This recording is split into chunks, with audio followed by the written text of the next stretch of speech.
Hello and welcome to another Excel tips video. I am Sumit Bansal, and in today's video I'm going to show you how to create a simple loan amortization schedule and how to create a flexible one where you can make extra payments, and based on it you can adjust whether you want to reduce the loan tenure or reduce the loan monthly payment.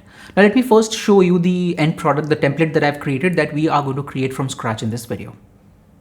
So here I have an example of a simple loan amortization schedule where I have these four values entered here. These are entered manually, which is the principal amount, the duration in years, the total number of payments per year, which is 12, which is a monthly payment. It could be a quarterly or a weekly payment as well. So you can adjust this, and the annual rate of interest. And then based on these four values, it automatically uses formulas to create this entire amortization schedule for the entire duration, which is 240 months in this case.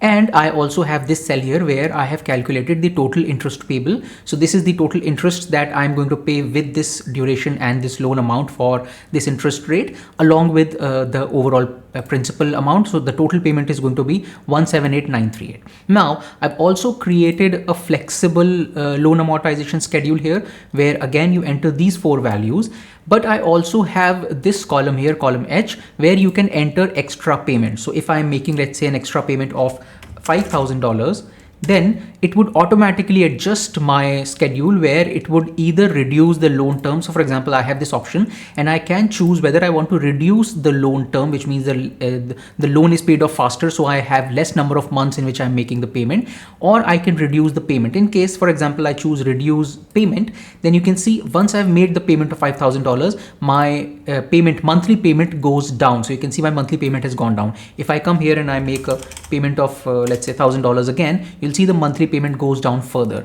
It also tells you the total interest you will be paying, the interest you save by making these extra payments, and the time saved. Now because I've chosen reduce payment, the time remains the same. It is going to be 240 months. But if I come here and I change this to reduce term, you can see it says I saved 26 months because my payment was done in a total of 240 months minus 26 months. So I save a total of 26 months in this case. And if I scroll down, you'll see that my payment here, you can see the payment ended here. So my payment ended in 214th month. So this is how I saved 26 months. And also I saved a little bit of interest, and this is the total interest that is paid. So this is a flexible schedule that I'll also show you how to make in this video. So now let's see how to make them from scratch. I'll start with the simple one and then I'll show you how to make this flexible one. So here I have the template. I've already done the formatting and I've already entered these values that you can enter manually. And then I'm going to use the formulas to create this schedule. Now in this case, I want a sequence of months, which is very simple. I would use the sequence function where I would multiply the number of years with the number of payments per year. And when I do that, it is going to give me a sequence of 240 in this case. If the loan duration is different in your case, it is going to give you a different sequence of numbers. But this is the formula that you have to use.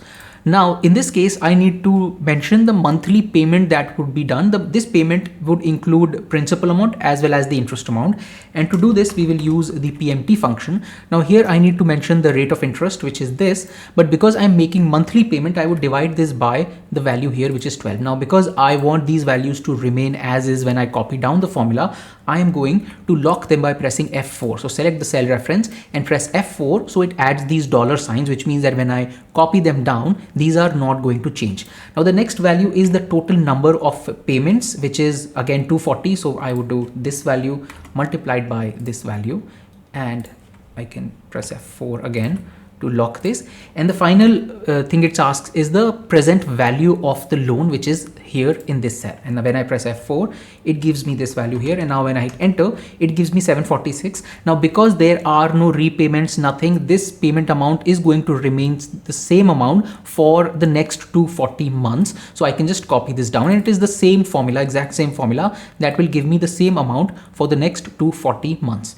Now I need to calculate the principal paid every month, and this principal usually starts with a lower amount and then it increases, because as we are making the repayment, your interest portion is more in the beginning and less in the end, and principal portion is less in the beginning and more in the end. So in this case, I'm going to use this function called PPMT, where I need to first give the rate of interest, which is this divided by So instead of hard coding it, I can use this. But if you want, you can not have this value here, because if you know that it's a monthly payment, you can hard code the value 12 in the formula if you want. Let me press F4 to lock this.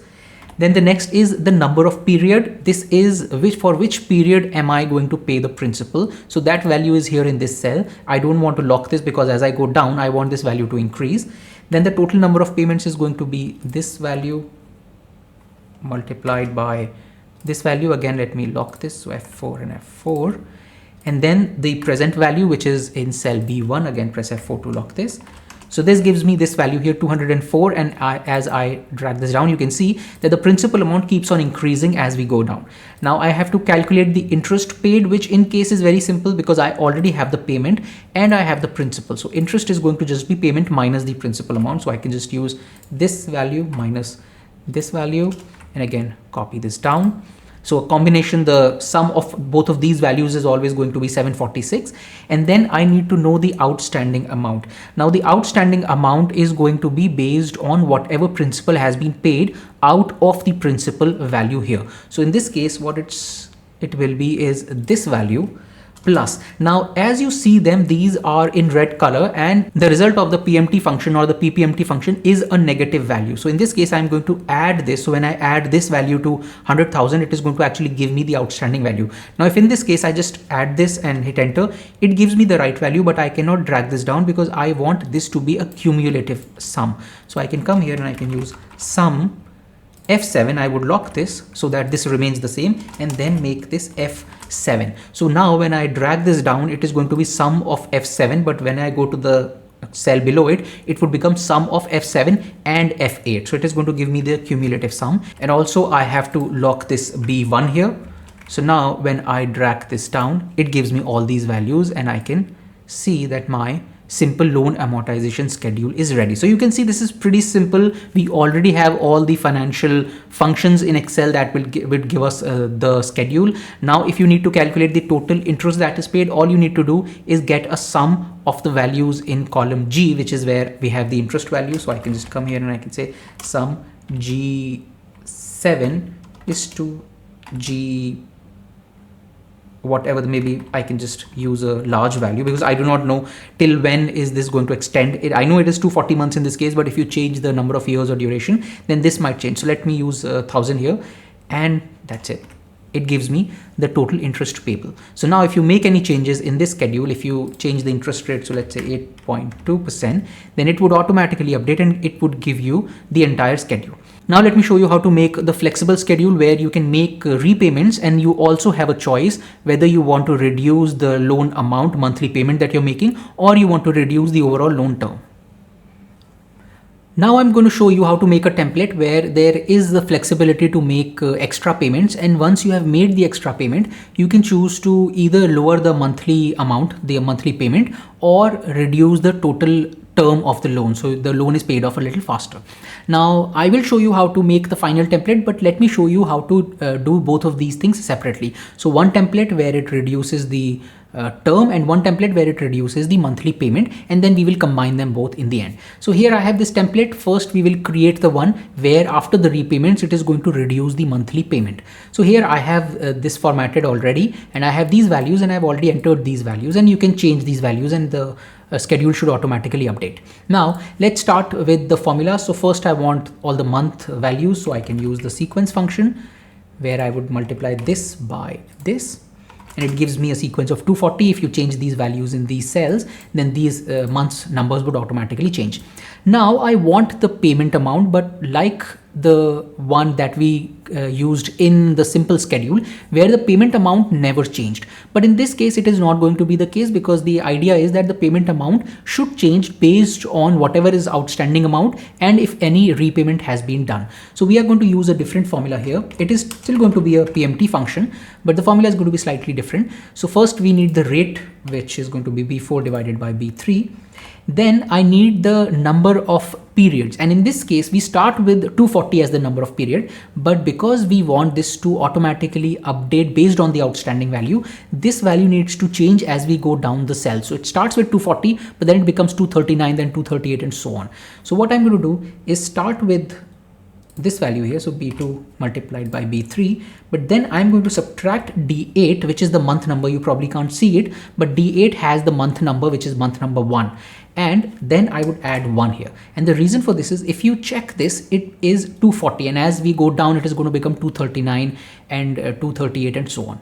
And then I need to specify the present value. Now present value also needs to change based on the outstanding values. So it cannot be 100,000 in all the cases. It has to change based on every month. So for first month, it is going to be 100,000, but then it needs to pick up the value from the outstanding column. So I'm going to use the if function, where I would say if D8, which has the first month value, if that is equal to 1, which in this case it is, pick up this value, else pick up the value from the outstanding column, but one period above. So this is why I'm choosing I7 and not I8. And now when I hit enter, it gives me this value, but let's lock the references. So this one, choose this one, press F4 to lock this, F4 to lock this. D8 is fine, this is all fine, B1 needs to be locked. So now this is the value, and if I copy the formula down, you can see it gives me 0 as of now because I've not filled the entire schedule. But when I fill the entire schedule, these values would appear. Now for principal paid, again, I have to do a similar thing where it needs to analyze the outstanding value every period and then calculate the principal portion of the payment. So in this case, we are going to use PPMT, which gives us the principal portion of the payment. Then the rate is going to be this divided by this value here. Then the period in this case is going to be 1, and the number of period needs to change. Now in this case, number of period, we will again do the same thing. So this minus D8 plus 1, and the present value, again we'll do the same thing. If D8 is equal to 1, then we pick up the value which is here, else we pick up the value which is in the outstanding column. Now when I hit enter, it gives me this value, but let me lock all these. Press F4 here, F4 here, here, and B1. And now when I copy this down, again, it gives me 0, but that is fine. Now interest paid is pretty straightforward. I already have the payment. I already have the principal paid. So I would just subtract these two values to give me the interest amount in every payment. Now let's calculate the outstanding value here. Now outstanding value is going to be 100,000 in the beginning, but when I make the payment, this payment, then it pays this part of the principal amount. So in this case, I'm going to just subtract this value from 100,000. So in this case, if I just have to simply do it, I would use this value here. Let's lock this, and I subtract this value here. But now and again, sorry, you cannot subtract it because these values returned by the PPMT function is actually a negative value. So you have to add it. So I would have to plus it. And now it gives me this value, but I cannot drag this formula down. I want this to be cumulative, which means that as of now it is F8, but for this cell, it needs to be these two values. And for this cell, it needs to be these three values and so on. So I would come here and I would use the sum function and then F8 colon F8, but now I would lock the first F8 by pressing F4. So what this does is when I drag this down, it is going to automatically adjust. So this here, when it comes here, it becomes F8 to F9, F8 to F10 and so on. Now this is all fine, but I still need to make sure that extra payment thing is working. So if I make an extra payment, let's say I come here and for the fourth period, I make an extra payment of $5,000. So let's say here, I make a payment of $5,000.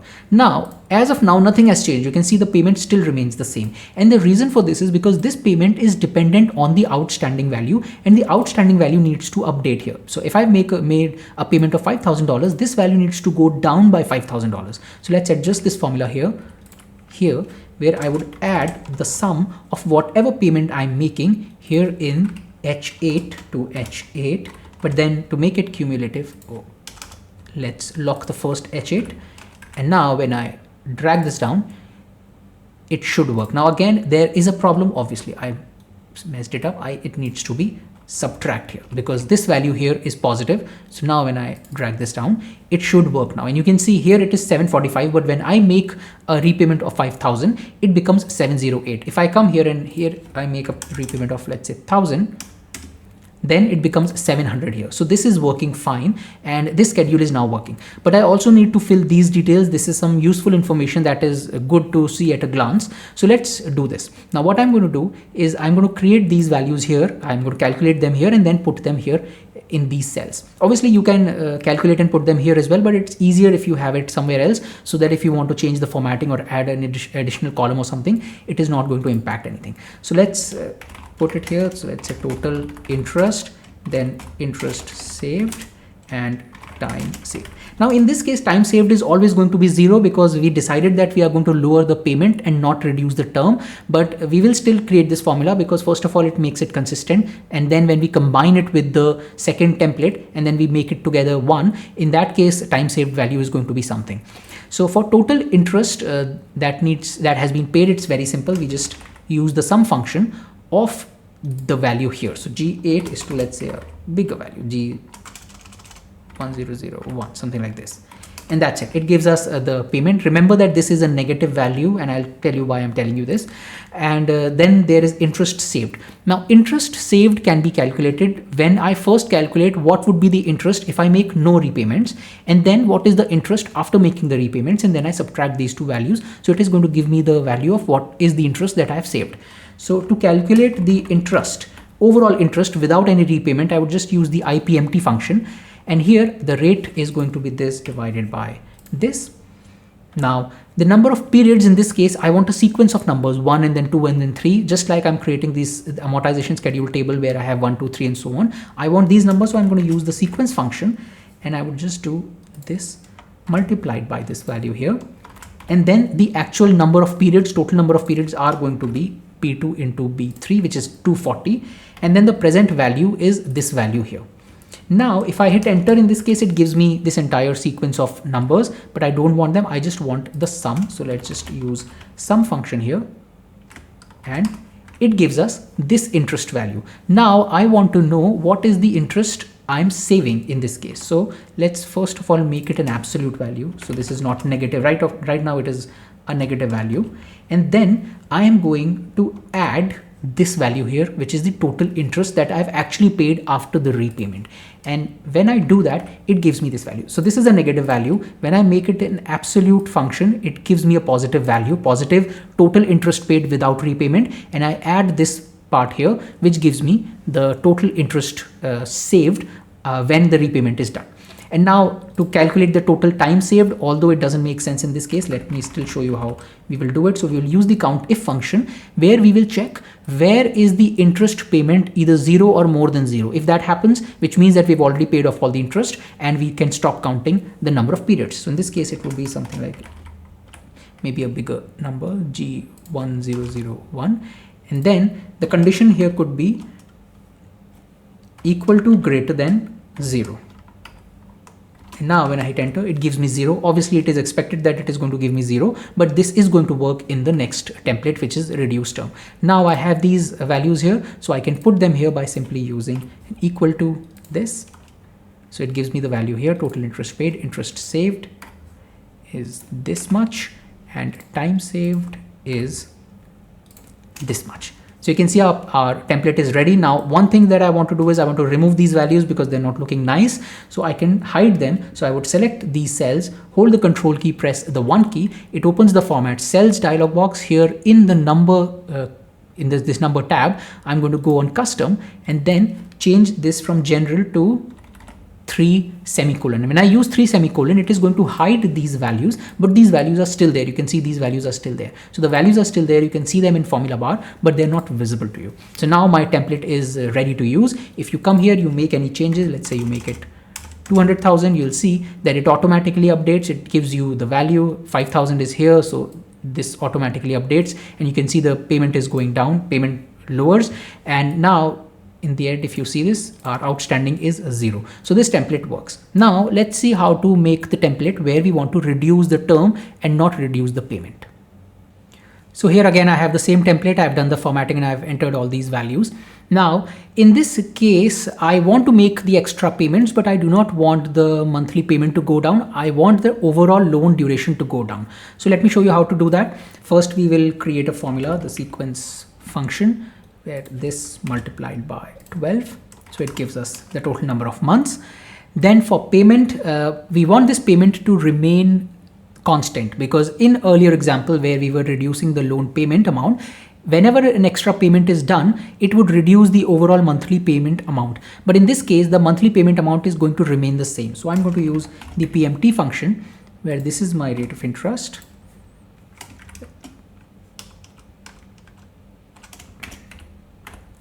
Then the number of period is going to be 20 multiplied by 12. And then the present value is going to be this value here. And now when I hit enter, it gives me this value, and let's lock all these cell references so I can copy this formula down. So now this payment amount is going to remain constant throughout the schedule. It will not change, but we will adjust the interest and principal amount accordingly. So in this case, let's first calculate the interest amount, and then based on it, we will calculate the principal amount. So to calculate interest amount, I'm going to use IPMT function, where this is the rate of interest. Then the number of period is going to be 1, and then the total number of period is going to be something that will change, just like we did in the previous examples, where it will start with 240, then 239, then 238, and so on. So here I'm going to use this period here, 20 multiplied by 12 minus D8, that has month value, plus 1. So this becomes the total number of period, which would change as we go down the formula. And for future value, sorry, the present value, I'm going to use the same logic, where if this cell here is equal to 1, which is if the month is 1, then I'm going to use 100,000, else I'm going to use whatever is there in the outstanding column. Now when I hit enter, it gives me this value. Let's lock these, press F4.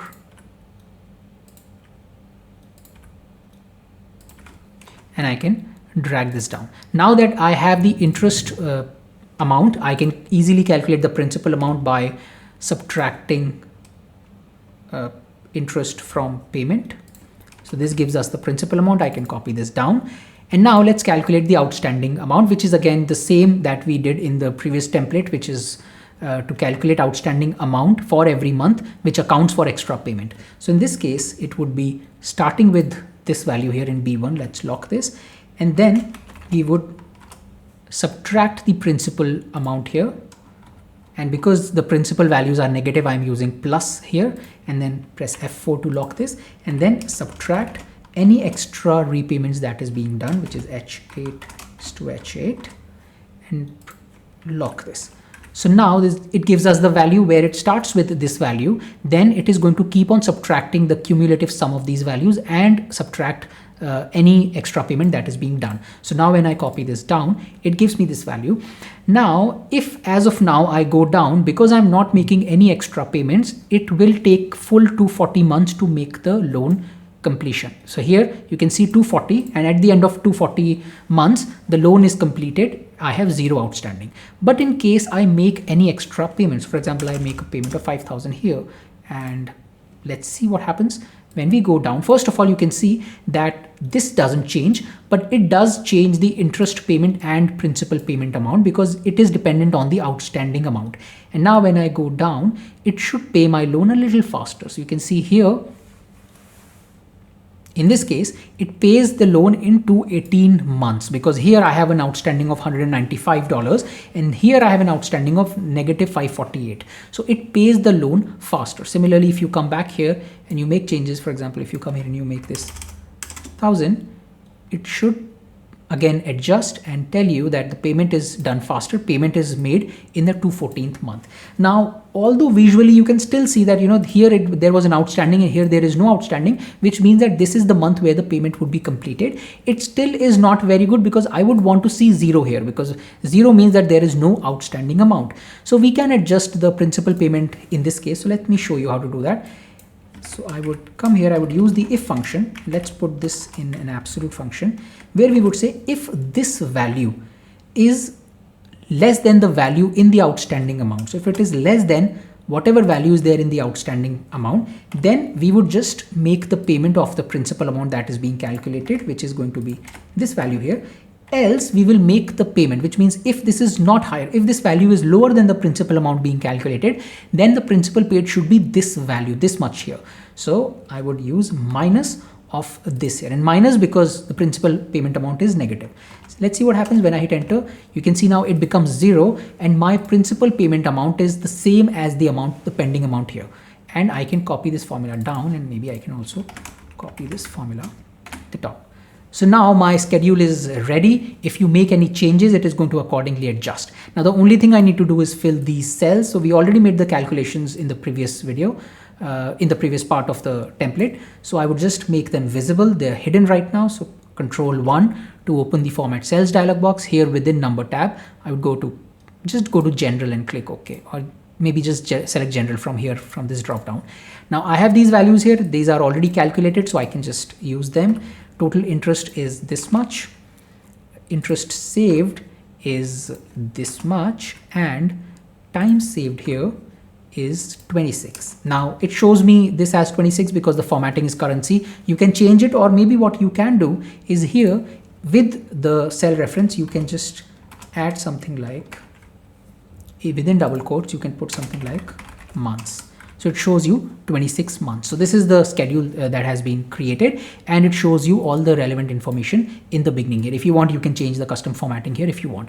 Now that I have showed you how to make the template for reduced payment and reduced term, you can combine both of them and create one single template. So I already have this one single template, and you can download all of these templates from the description in the video.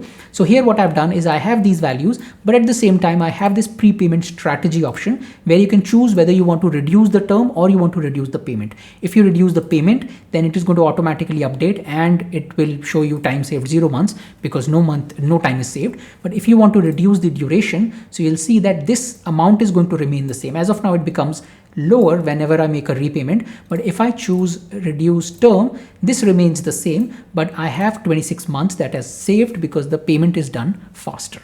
So this is how you can create this loan amortization schedule. If you want a very simple one, you can use the one I showed in the very beginning of the video. But if you want something that has more flexibility of adjusting extra payments and also allowing you to choose whether to reduce payment or reduce term, then you can use something like this. I will have these templates in the description. So there is a link. You can click on the link and download these templates. That's it in this video. I hope you found this useful. Also, if you're liking these videos, please subscribe to this YouTube channel and click on the bell icon so that you never miss out on any new Excel tips video I come up with.